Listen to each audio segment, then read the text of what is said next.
ये मस्जिद ध्वस्त की जा चुकी है। उनको बुरी तरीके से मारा गया। मंडला में क्या हुआ? हाउसिंग एंड लैंड नेटवर्क के डेटा के हिसाब से सिर्फ 2023 में ही लगभग 1,07,000 डिमोलिशंस हुई हैं और कम्युनल वायलेंस में 84% से ज़्यादा राइज देखा गया है। लगातार बढ़ती नफरत की आग में माइल्स टू स्माइल ने हमेशा ठंडा पानी डालने का काम किया है।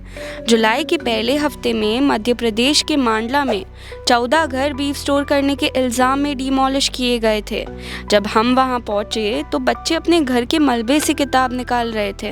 बाकी किसी के घर से कोई चीज बरामद नहीं भई। हम वहाँ से लौट के बैठे ही थे, उससे पहले हमें खबर मिली बहराइच में एक दंगे के दौरान कई लोगों के घर, दुकान और कमाने का रास्ता जला दिया गया था। अगर मेरी लड़की को कुछ हो जाता तो मैं मर जाता हूँ इसी।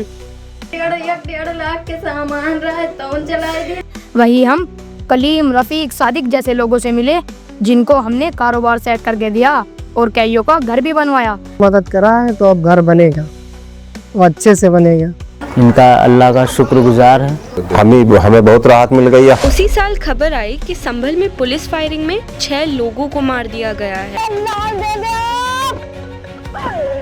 हमने तुरंत संभल का रास्ता पकड़ा जहां हम अदनान और उजैर से भी मिले। हमारे दिल को थोड़ा सब्र है इसलिए बात कर रहे हैं, वरना तो मेरे तो आंसू निकल आते हैं।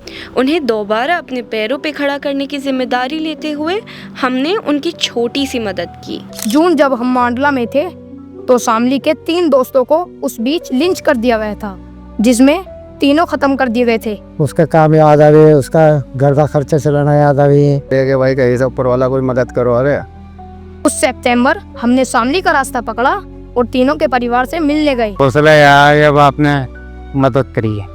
आज उनकी खुद की दुकान है, लेकिन जाके साहब के पास भी तो कमाने का जरिया नहीं था। तो कहने लगे जी ये डीडी की लैंड है और इसे डिमोलिशन करने आए हैं हम।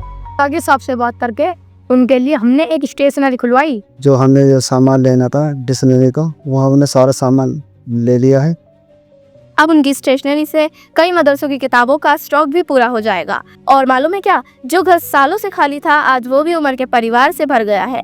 2017 में लिंचिंग में मारे गए उमर की आखिरी ख्वाहिश यही थी कि उसकी फैमिली उसके बनाए घर में रहे। बता नहीं सकता, मैं बहुत ज्यादा खुशी महसूस कर रहा हूँ।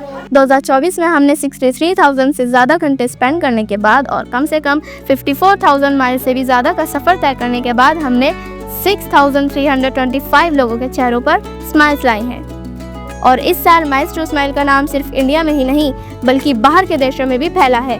हमने पिछले साल कुवैत, तुर्की, मलेशिया में यहाँ लगातार होने वाली लिंचिंग्स और डेमोलिशंस को लेकर टॉक्स होल्ड की और इंटरनेशनल स्केल पे सच्चाई को बाहर लाया है। Let's remember, genocide doesn't begin with violence. It begins with silence, and so I choose to speak. I choose to resist. इसके अलावा हमारा पहला फोकस हमारे स्कूल और लर्निंग सेंटर्स, जिनमें हमने स्किल सेंटर्स भी तैयार किया, जैसे कि हुनर एकेडमी, जहां बच्चों को कई तरह के स्किल्स जैसे कंप्यूटर, एडिटिंग, कैलीग्राफी वगैरह सीखने का मौका मिला। वुमेन के लिए हमने सवात पे फोकस बढ़ा के वहाँ सीखने वाली औरतों के सिले हुए कपड़ों को बेचने का एक सिस्टम तैयार किया है, जिनके प्रोडक्ट्स आप कभी भी हमारी वेबसाइट से ऑर्डर कर सकते हैं। पिछले साल हमने एक नया पोस्ट भी लाया है, सेहत। इसके अंदर में हमने घाटनिका के गांव में सभी गांव वालों का फ्री में डायग्नोसिस और इलाज करवाया, फिर उन्हें दवाइयाँ भी पहुँचाई। ये है वो जमीन जिस पे हम मॉब लिंचिंग, कम्युनल वायलेंस के सर्वाइवर्स और डिमोलिशन के सर्वाइवर्स के लिए एक वर्ल्ड क्लास स्कूल बनाने वाले हैं। आपकी डोनेशन से हमने स्माइल स्कूल के कंस्ट्रक्शन के लिए 3 एकड़ जगह भी ले ली। इसके अलावा हमने आसरा, उम्मीद और तालीम जैसे हमारे कोर्सेज पे फोकस बढ़ाए और उमर, रफीक, जाकिर साहब के जैसे कई लोगों को या उनके फैमिली को दोबारा ख्वाब देखने का एक मौका दिया है। क्या आपको भी लगता है कि हम हालात बदल नहीं सकते? ये था हमारा साल। थोड़ी सी नफरत के खिलाफ लड़ाई, बहुत सारी पढ़ाई,